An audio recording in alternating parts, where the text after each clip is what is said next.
Friends, आज आपको BSc second year में इनऑर्गेनिक केमिस्ट्री की थर्ड यूनिट कोऑर्डिनेशन कंपाउंड्स के बारे में स्टडी कराएंगे।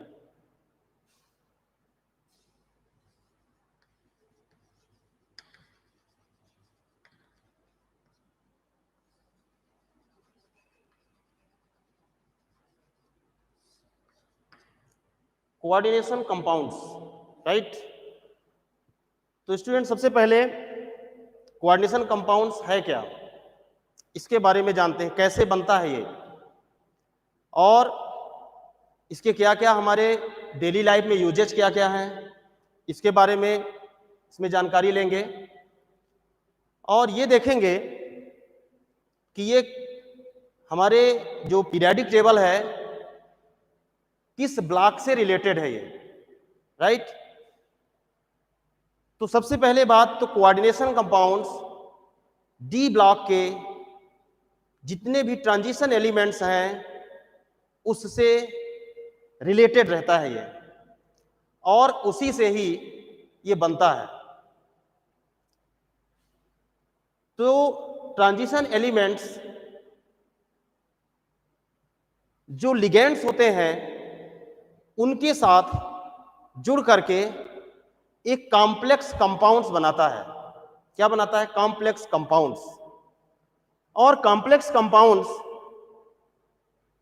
हमारे डेली लाइफ में बहुत यूजफुल हैं, such as medicines, such as जो हमारे washing soda and other usages में हम कोऑर्डिनेशन कंपाउंड्स को यूज करते हैं, राइट। तो सबसे पहले स्टूडेंट्स, हम ये समझते हैं कि कोऑर्डिनेशन कंपाउंड्स में होती क्या क्या चीजें हैं, कौन कौन से कंपोनेंट्स इसमें रहते हैं, उनके अलग अलग स्टडी हम करते हैं। जैसे एक एग्जांपल लेते हैं हम,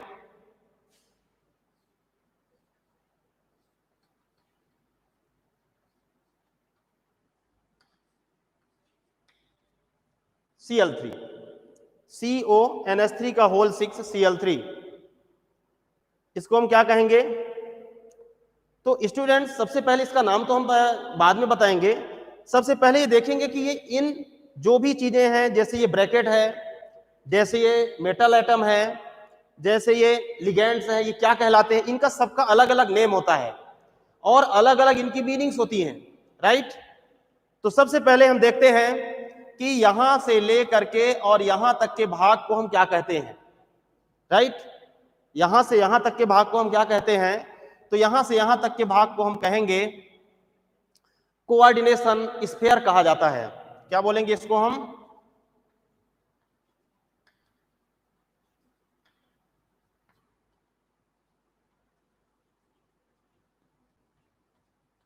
कोऑर्डिनेशन स्फीयर।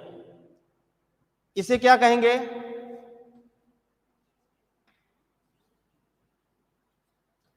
ये कहलाता है, जो छोटे स्मॉल ब्रैकेट में है, छोटे कोष्टक में, इसको हम क्या कहते हैं? Ligands.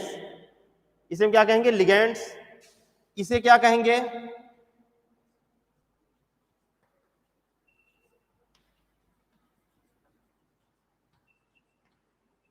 Central metal atom.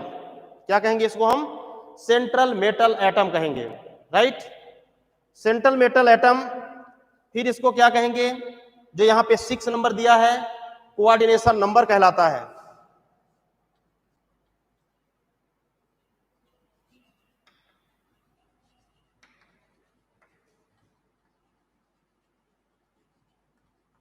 Coordination number जो लिगेंड के नीचे बगल में रहता है, उसे हम क्या कहेंगे? कोऑर्डिनेशन नंबर कहेंगे। यहां पे स्टूडेंट्स, रोमन नंबर में सेंट्रल मेटल एटम की ऑक्सीडेशन नंबर लिखी जाती है, ठीक है। तो ये क्या कहलाती है, जो कि रोमन नंबर में हमेशा लिखते हैं? इसे हम कहते हैं ऑक्सीडेशन नंबर,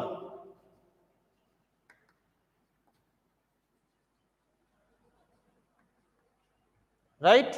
ऑक्सीडेशन नंबर। जो ये Cl3 यानी कि ब्रैकेट के बाहर है, कोऑर्डिनेशन स्फीयर के बाहर है, इसे हम क्या कहेंगे? आयोनाइजेशन स्फीयर या काउंटर आयन भी इसको कहते हैं।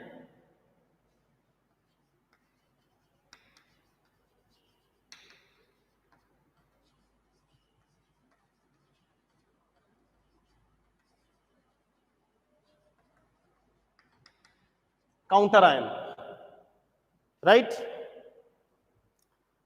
तो स्टूडेंट्स, कोऑर्डिनेशन कंपाउंड्स में इन सब चीजों का बहुत बड़ा रोल होता है। जितने भी कंपोनेंट्स इसमें दिख रहे हैं आपको, इन सब कंपोनेंट्स में अलग अलग इनकी मीनिंग्स होती है, अलग अलग ये कंपोनेंट्स होते हैं और सब इकट्ठा होकर के एक कॉम्प्लेक्स कंपाउंड का फॉर्मेशन करते हैं, जिसे हम कोऑर्डिनेशन कंपाउंड कहते हैं, राइट। अब इसे इनके नॉमेनक्लेचर पर चलते हैं। तो इनके नॉमेनक्लेचर के लिए एक रूल है IUPAC। उस IUPAC नॉमेनक्लेचर के आधार पर ही हम इतने जितने बहुत सारे कंपाउंड्स होते हैं उनके नाम के बारे में, उनके यूज के बारे में ये जानेंगे। IUPAC नॉमेनक्लेचर में हम केवल नाम में देखेंगे कि किनका क्या नाम हो सकता है और उनका कोऑर्डिनेशन नंबर, ऑक्सीडेशन नंबर कैसे निकालेंगे, और ये देखेंगे कि इनमें लिगैंड्स कौन कौन से होते हैं। क्योंकि लिगैंड्स भी स्टूडेंट्स 3 टाइप्स के होते हैं। कौन कौन से होते हैं? 3 टाइप्स के होते हैं, लेकिन होते कौन कौन से हैं? फर्स्ट नंबर है निगेटिव लिगैंड, सेकंड नंबर है positive ligand and third number है न्यूट्रल लिगैंड, उदासीन लिगैंड। 3 टाइप्स के लिगैंड होते हैं, राइट।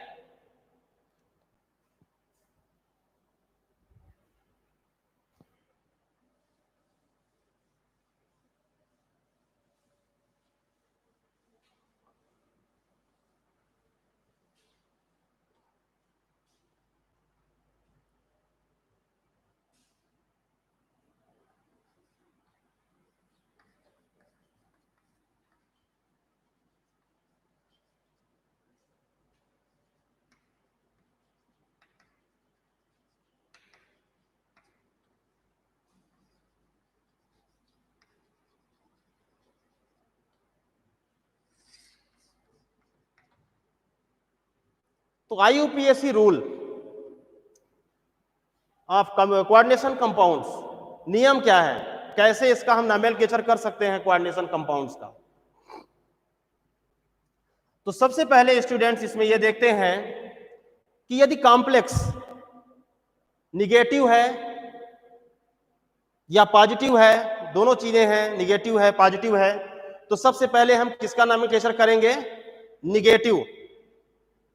निगेटिव जो कॉम्प्लेक्स रहेगा उसका नॉमेनक्लेचर हम सबसे पहले करेंगे।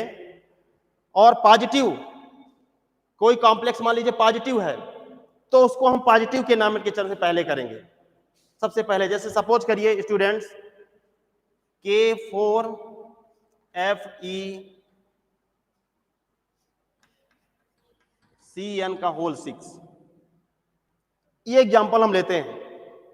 पोटेशियम फेरोसाइनाइड, पोटेशियम फेरोसाइनाइड, तो ये कौन सा कॉम्प्लेक्स माना जाएगा स्टूडेंट्स? इसे हम कहेंगे पॉजिटिव कॉम्प्लेक्स, राइट।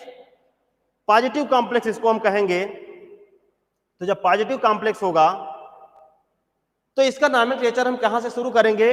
सबसे पहले जो पॉजिटिव है पोटेशियम, क्योंकि एस ब्लॉक के फर्स्ट ग्रुप का एलिमेंट्स है, तो जो इसका नॉमेनक्लेचर है तो सबसे पहले हम क्या करेंगे? पॉजिटिव लिखेंगे, पॉजिटिव वाले का, यानी कि पोटेशियम। फिर हम आएंगे जो लिगैंड जितना है उसका हम देखेंगे कितना लिगैंड है। 6 है तो 6 को हेक्सा बोलेंगे, हेक्सा साइनो फेरेट। और इसका ऑक्सीडेशन नंबर क्या होगा? सेकंड। ऑक्सीडेशन नंबर हम कैसे निकालते हैं? इसके लिए एक फार्मूला है स्टूडेंट्स, ऑक्सीडेशन नंबर निकालने के लिए। उस फार्मूला पर भी जाते हैं, लेकिन एक शॉर्टकट मेथड है कि यदि लिगैंड के टोटल नंबर को और चाहे इधर आयंस है, ये भी आयंस है, इसमें जितने नंबर से उसको यदि हम माइनस कर दें तो लगभग अधिकांशतः यानी mostly atoms central metal atom के ऑक्सीडेशन नंबर निकल आते हैं। यहां से इसको माइनस कर देंगे तो सेकंड आएगा, और फार्मूला के आधार पर भी हम लगाएंगे तब भी उसका ऑक्सीडेशन नंबर 2 ही आएगा, राइट। तो इसके आधार पे हम ऐसे नॉमेनक्लेचर करेंगे, यानी कि पॉजिटिव कॉम्प्लेक्स का सबसे पहले नॉमेनक्लेचर करेंगे, फिर नेगेटिव वाले का बाद में, राइट। नेक्स्ट है सेकंड आईयूपीएसी रूल, ये है सेकंड आईयूपीएसी रूल है कि यदि लिगेंड कैसा है, पॉजिटिव है, न्यूट्रल है, निगेटिव है, तो उसके लिए अलग अलग रूल है। यदि स्टूडेंट्स पॉजिटिव लिगेंड है, सॉरी निगेटिव लिगेंड है, यदि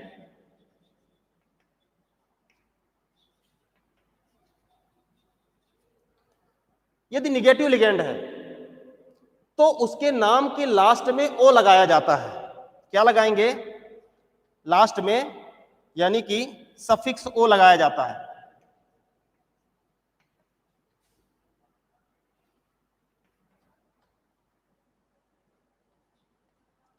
सफिक्स ओ लगाएंगे। निगेटिव लिगेंड के नाम के लास्ट में क्या लगाएंगे हम? सफिक्स ओ। सच एज, जैसे Cl निगेटिव है, O2 निगेटिव है,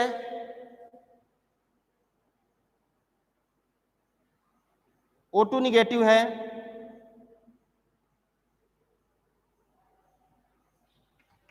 F निगेटिव है, ब्रोमीन निगेटिव है, राइट। तो इनके लिए हम क्या करेंगे?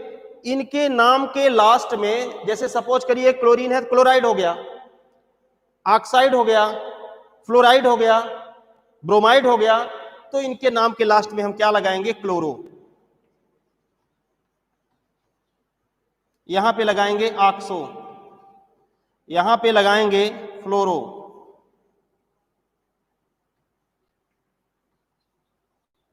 और यहां पे लगाएंगे ब्रोमो। तो इस तरह से निगेटिव लिगेंड के नाम के जितने भी निगेटिव लिगेंड हैं उनके नाम के लास्ट में हम ओ लगाते हैं, सफिक्स ओ का यूज करेंगे, राइट। सफिक्स ओ का यूज करते हैं तो फिर उसके सेंट्रल मेटल एटम में भी परिवर्तन होगा, उसके नाम में भी परिवर्तन होगा। सेंट्रल मेटल एटम में क्या चेंजेज आएंगे?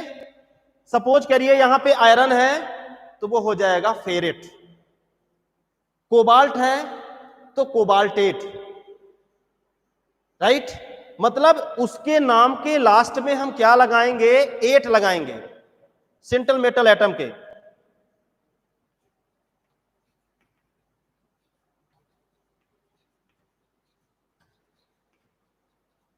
सेंट्रल मेटल एटम के लास्ट में क्या लगाएंगे? 8 लगाया जाता है, 8, राइट।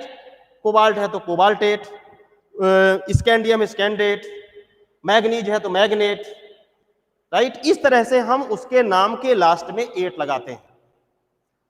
तो स्टूडेंट्स ये ध्यान रखिएगा कि जब हम कॉम्प्लेक्स कंपाउंड का नॉमेनक्लेचर कर रहे हैं तो इन सब बारीकियों का विशेष ध्यान रखेंगे, खासकर निगेटिव लिगेंड पर। निगेटिव यदि कॉम्प्लेक्स है, निगेटिव आयन है, तो उस पर यह ध्यान रखना है कि निगेटिव लिगेंड यदि जुड़ा है तो उसके नाम के लास्ट में ओ लगेगा ही, और सेंट्रल मेटल एटम जो, यानी कि यहां पे जैसे आयरन है तो ये फेरेट हो जाएगा, कोबाल्ट होगा कोबाल्टेट हो जाएगा, जिंक होगा जिंकेट हो जाएगा, यानी कि उनके नाम के लास्ट में भी परिवर्तन होगा, राइट। तो ये केवल उस पर निर्भर करता है और अदर लिगेंड पर नहीं होता है, जैसे पॉजिटिव, जैसे आपका न्यूट्रल, उसके उसके मतलब सेंट्रल मेटल एटम में कोई भी परिवर्तन आपको नहीं करना पड़ेगा। ये केवल निगेटिव लिगेंड वाले में, जब निगेटिव लिगेंड से कोई भी सेंट्रल मेटल एटम जुड़ा होगा तभी ये परिवर्तन होगा, राइट।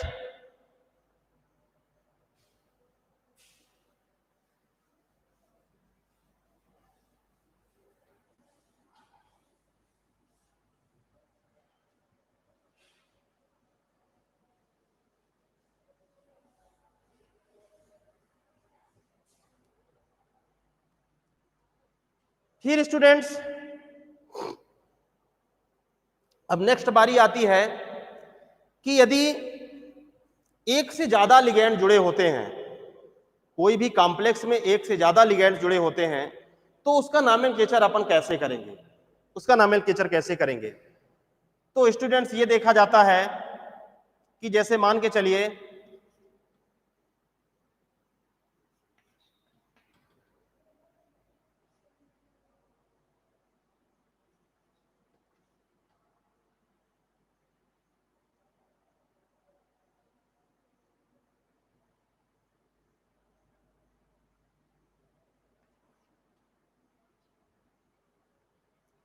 ये स्टूडेंट्स आ गया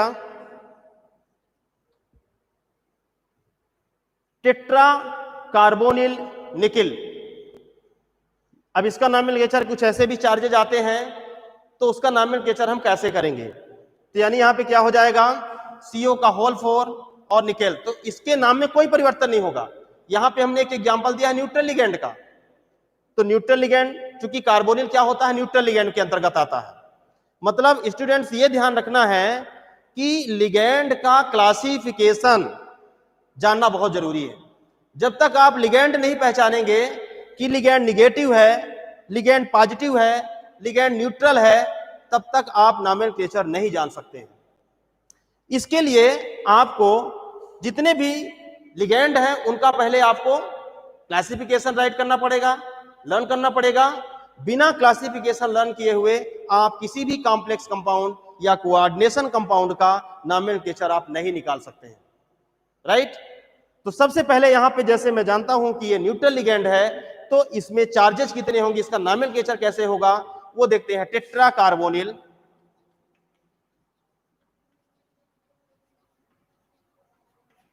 निकिल,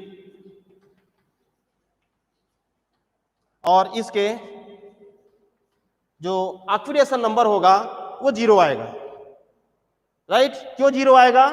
क्योंकि जो न्यूट्रल लिगेंड है 400, कोई भी चार्जेस नहीं यहां पे, तो इसलिए इसका 0 चार्जेस होगा, 0 ऑक्सीडेशन नंबर होगा।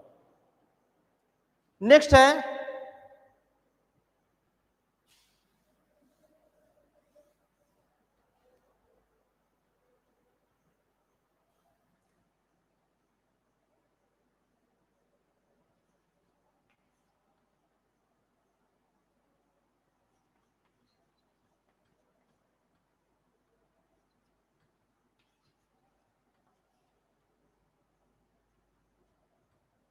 Cl2 negative. अब मान लीजिए कि किसी कॉम्प्लेक्स में एक से ज्यादा लिगेंड आ गए, किसी कॉम्प्लेक्स में, जैसे यहां पे Cl2 यहां भी अंदर है, ये भी अंदर है, ये भी अंदर है,